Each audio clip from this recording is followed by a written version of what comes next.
Have you ever wanted to know how and why it's so difficult to make those New Year's resolutions stick? Listen along to today's podcast episode.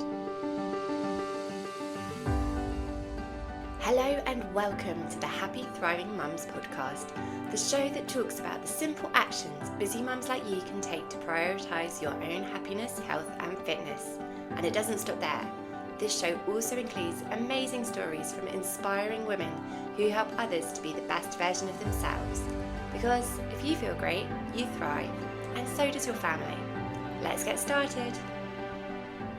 Hello, welcome to this week's Happy Thriving Mums podcast. This episode is released on Tuesday, the 14th of January, 2025. Interestingly enough, by now, research suggests to us that the majority of people that have made New Year's resolutions for this year will be abandoning them by Friday. I know this is starting off on a little bit of a negative slant, but unbelievably, this is apparently true. 17 days after just starting them, people give up on their New Year's resolutions. I'm not here to throw shade or shame, Game of Thrones style, on anyone in this boat at all. It is apparently human nature, almost like we're hardwired not to follow through and to fail at New Year's resolutions. So it's nothing for anybody to worry about or feel bad about, although I know there are so many people that really do. Everyone starts with a great intention, but sometimes it just doesn't work out. 2 of the most popular New Year's resolutions are to be fitter and healthier. People are so well intended and really want to make change, but so often and so frequently, these changes just do not stick. I know I can relate to this. I think most of us can. Intention is everything, and I truly believe that we all have great intention, especially as a mum. On a daily basis, I have great intention to try and remain calm and flexible in the day-to-day challenges of family life. But sometimes intentions are broken and we flip back to what can be an easier or a more comfortable state. I've really been trying hard to practice sticking with my intentions of a couple of things. Firstly, I'm really at the moment trying to focus on being more present as a mum. Secondly, I'm trying to be much calmer in the face of home confrontations since last year. I found that I would get really annoyed by small things which would happen in the house, which are just inevitable when you've got a 5-year-old, a 7-year-old and 2 40-something-year-olds all living together. Drink spillages through something being launched across the room and then a pint of squash going everywhere. Children not getting dressed for school. I mean, how many of us have a battle in the morning getting ready for school? I know I do every single day. Not putting shoes on, not wanting to go to wherever it is we've got to get to, whether it's a play day or whether it's out to the shops or, like, I know the inevitable, out for a walk. It is just, I just find it so tricky still, so challenging. But last year in particular, and before that, I would just feel the stress rising up through me, ending up with me inevitably erupting of shouting just to feel heard, to vent my frustration, to vent my stresses. And it just felt so horrid. It was horrible. And after years of doing this, probably all the time since I've been a mother, especially since the kids are a little bit older and able to kind of start doing stuff for themselves, I've realised that doing this and behaving in this way, it just wasn't getting me anywhere and things needed to change. I needed to make changes. I needed to have better coping strategies to manage this better. And since I realised this, I have been working on this ever since. And I've been trying to kind of reframe and reshape how I see these kind of difficulties or challenges of everyday life. Because let's face it, with children, they just kind of live within themselves. They work on what they need rather than what they want. And they are kind of quite single-minded about that. And really, in many ways, I applaud them for it, because I think as an adult, sometimes you feel that you want to behave in that way, but you just don't, because you know it is not acceptable and society doesn't see it as acceptable. Therefore, we change our behaviour to kind of suit society. But children, they just kind of like do it their way. And whilst it's all a learning process and we need to teach them that some of the behaviour that they do is not quite right, maybe some of the things that they do in the way that they behave is actually on point because they listen to their needs rather than necessarily what they should be doing at that given moment of time. So ever since, what I've been trying to do is really consciously try to remain calm. One of the sticking points that I have at the moment is that my 7-year-old struggles to get out of bed in the morning, and I have to go upstairs 3-4 times to try and encourage her to get out of bed. To start with, I'd be like, my first time I got up, I'd be really calm and really like, come on, let's go. And then as we went on, I would just get more and more annoyed about the situation, knowing that the possibility is we're going to be late for school. So I started to think, actually, what happens if we are late for school? Does it really matter? And of course it does matter, because as they say, there's research showing that every minute or every day that is missed out of education, it has a negative impact on the child and their future. But I tried to think of this in a slightly different way. So if we are a couple of minutes late for school, it's better surely to try and start the day in a calm manner rather than starting on time and everybody is just stressed and upset and it's been difficult and our emotions are kind of running riot, and it just kind of does not set a great precedent for the rest of the day. So I've been really trying consciously to remain calm, especially in the mornings. And actually, we have not been late for school. We get there, we are literally just on time. So some people might say, actually, that's perfect. But we always manage it. And actually, me being calmer is much better. Being stressed didn't work. Being calm, it's the same, but we still manage to make it. And it just feels better. It feels more comfortable. It feels a much nicer start to the day. So I've also tried to be looking at this from my daughter's point of view, about why does she not want to get out of bed, and working through that process. So really trying to be a bit more empathetic about things. And the other thing that I've tried to do is to make sure I have given myself what I need for the day ahead so that I can be more reasonable. So for me, this is exercising every day. So I get up early before everybody else in the house gets up so that I can exercise. Because actually, by exercising at that time, I feel calmer, I feel better. I do actually feel like I can take on more challenge within the day than if I just get up, try and rush and get dressed at the same time as the children and all of those things. I know that wouldn't work for everybody, but it works for me. Other things I've been trying to do is I've been journaling every day. I've been eating better. I've been trying to cut out sugary snacks. So I've been trying to not reach the biscuit tin every single day. I've been trying to have fruit or have oatcakes as a snack if I do feel like I need a little bit of a pick-me-up. These things have all taken time to try and cement into my routine, but it's working and I do feel better and it is making me calmer. Therefore, it allows me to be a better version of myself, which allows me to process the day better. But although my intention to be calmer and more present does not have 100% success rate, I know that I am doing much better. And the fact that I'm even trying and consistently trying is a good thing. So, how can we stop setting ourselves up to fail? There's so many ways, and I don't want to sound negative about this, but it's so true.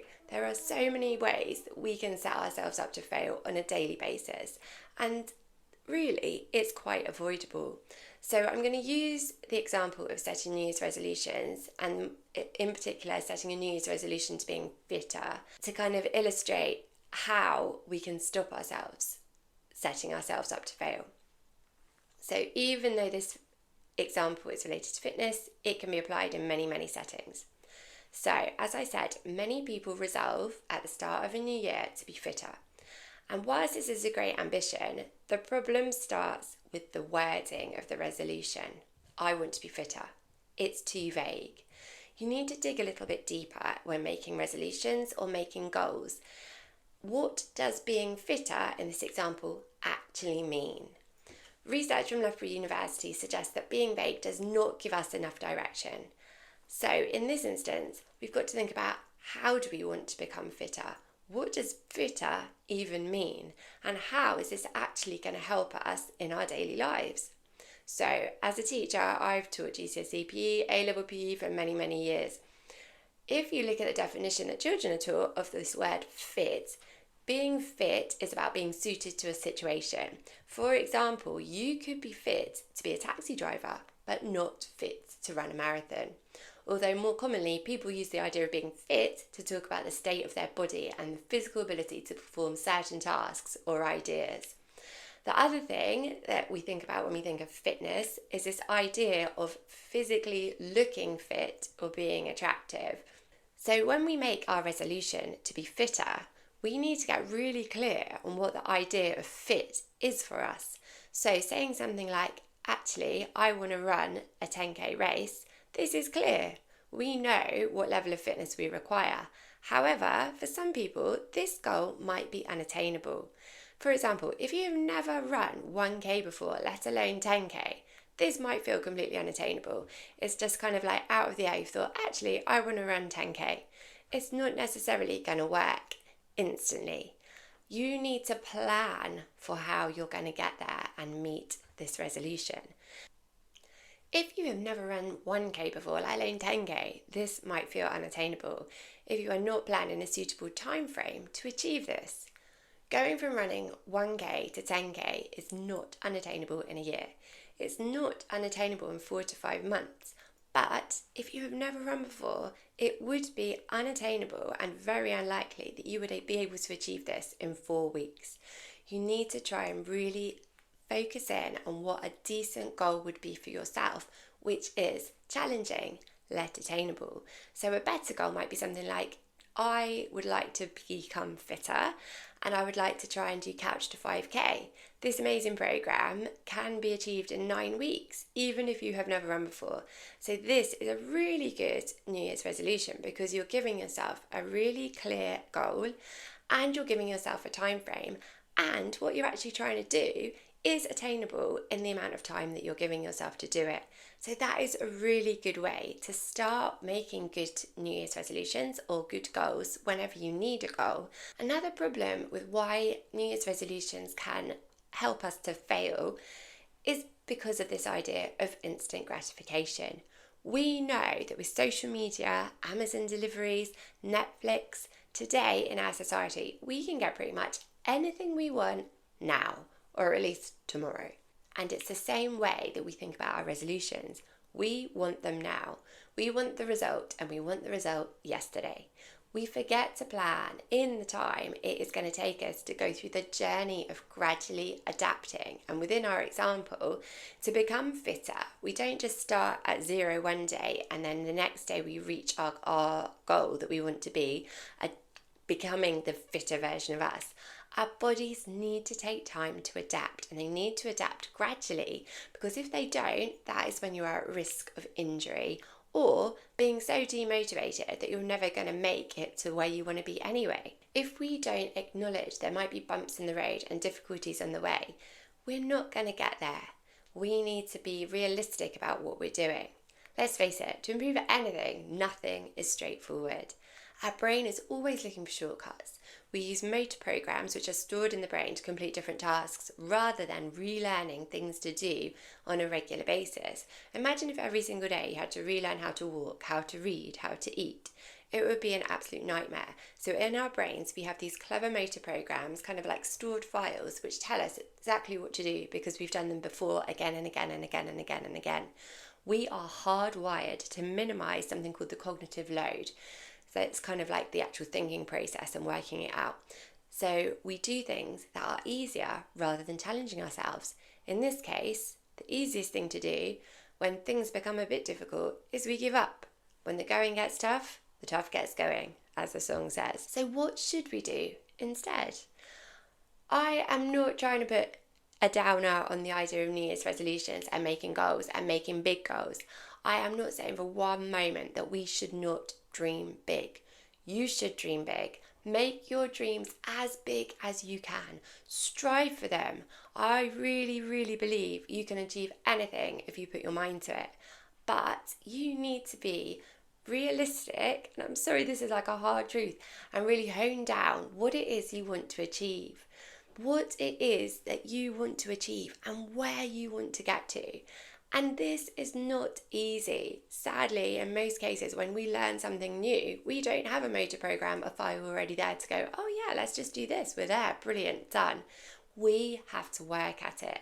Nothing worthwhile is easy, but you must try. If you know deep down in your heart you want to achieve a fitter version of yourself, start by thinking, what exactly is it, or how exactly do I want to become fitter? And then work out the steps from there. Look at where you want to go and then work backwards, reverse engineer it to make your progress. And every single day, take a little step towards whatever that end goal is. I know that you can do it. So, here are my 3 things that you can try to help you accomplish your resolutions more effectively and to set yourself up for success rather than to fail. Right, firstly, I'm going to start with a bonus one. Don't make New Year's resolutions in the first place. I know, don't make them in the first place. You don't need to make a New Year's resolution on the 1st of January. You can resolve to be a better version of yourself, or to do something different, or to improve in some kind of way at any time you like. The 1st of January, I feel, puts a lot of pressure on everybody to be doing the same thing at the same time. You don't have to. If you want to do something new, just do it. Do it whenever you like, when the time is right for you. January the 1st might not be your time, and that is okay. That is completely okay. You have just gone through the whirlwind of Christmas, of Twixmas, of New Year, of all of these things going on, where it's actually quite a stressful time and quite a pressured time. To then go straight into January thinking, here I am, I'm going to take the world on, I'm going to do all of these things, is really tricky. Try February the 3rd instead, or whenever. But just make sure you start, you commit, and you move forward step by step by step. If you keep going, you will not fail. A second bonus thing that you can do in relation to this is to rename your resolutions. Don't think about making New Year's resolutions. Call them something different. Call them goals, call them priorities, call them focus points, processes. Know that whatever it is you want to achieve is achievable, but you need to make that path that you will then follow to get there. And this is not an instant win. This is not I'm going to do this and you're done. It's going to take time, but you can make it. And there are ways to accelerate your progress if you need to. You just need to know what you're doing. But thinking like this gives a much better sense of realism, and therefore you're more likely to give yourself time, acknowledge what you are doing successfully, and also to give yourself grace. If you miss a day of your new exercise program, as in within our example, don't worry about it. You have not failed. It's okay to have a break. Just pick up again tomorrow and carry on. You can do it. Here are 3 other simple ideas to help you. Idea number 1. Set yourself up to succeed. In work, employers do performance management reviews. They set you goals. And these goals are always meant to challenge you, but they're always meant to be attainable. Do the same for yourself. Give yourself a time frame of when you want to complete your goal by, and make it really specific. This method is often called SMART goal setting, where you set yourself a goal which is specific, measurable, agreed, realistic, and time-bound. An example of this could be: goal: I want to feel less tired when walking to the bus stop in the morning. Therefore, I want to improve my cardiovascular health. So that's the health of your lungs and your heart. So what your goal is to try and run a mile in under 10 minutes in 3 weeks. Okay, so that's the goal. This is specific as it relates to working your heart and lungs and improving your cardiovascular fitness, which are needed here. It's measurable as you can time how long it takes you to run that mile. So each time you go out for a run, maybe you might do it twice a week to start with, and then build it up, and you just do a mile each time.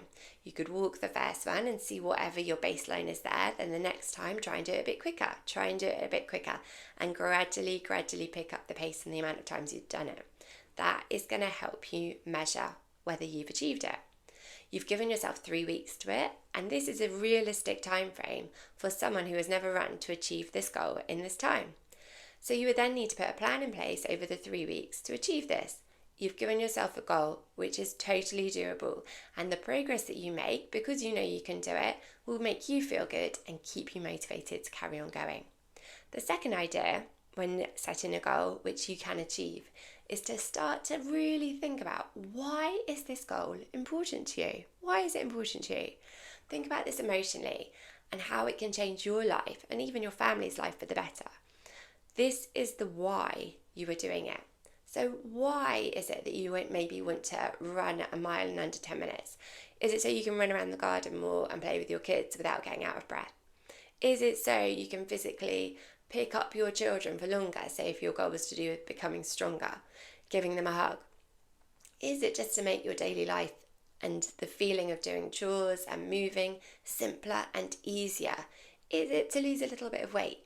What is the emotional reason that actually you really want to achieve this goal? Sit in the energy of this. And when you feel the true purpose of why you're doing it, you will be so much more motivated to achieve it. Finally, my third idea to help you achieve your goals is to focus in on gratitude to help you focus on moving forwards. Okay, so use gratitude to help you focus on moving forwards. Think about a previous goal that you have achieved. Okay, it could be anything. It might be something to do with having children.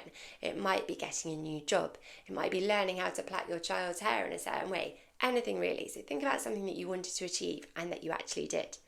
Think about before those times. Have you been able to do those things? So for example, the plaiting hair. Have you been able to do Dutch plaits? Have you not? How did you learn there? How did you get there? Did you have to do something different? The answer is yes, you probably did. Are you happy and grateful that you did that different thing and you are now where you are and you can do whatever that new skill is that you've learned? It's really highly likely. It's the same with any new goal. If you see what you have got right now and how far you have come and are showing gratitude for it, you can do the same with whatever your health, fitness, nutrition, weight loss goal is now. It just might need a little refinement to help you get there. If you have any goals that you need help achieving, I would love to help you. So as part of the new podcast rebrand, I am looking for some lovely listeners to come on the show and have a free mini happy thriving mum coaching session with me. These are 20-minute sessions where we talk about a goal you would like to achieve and come up with some ways for you to achieve it. So it's like a personalised podcast episode just for you.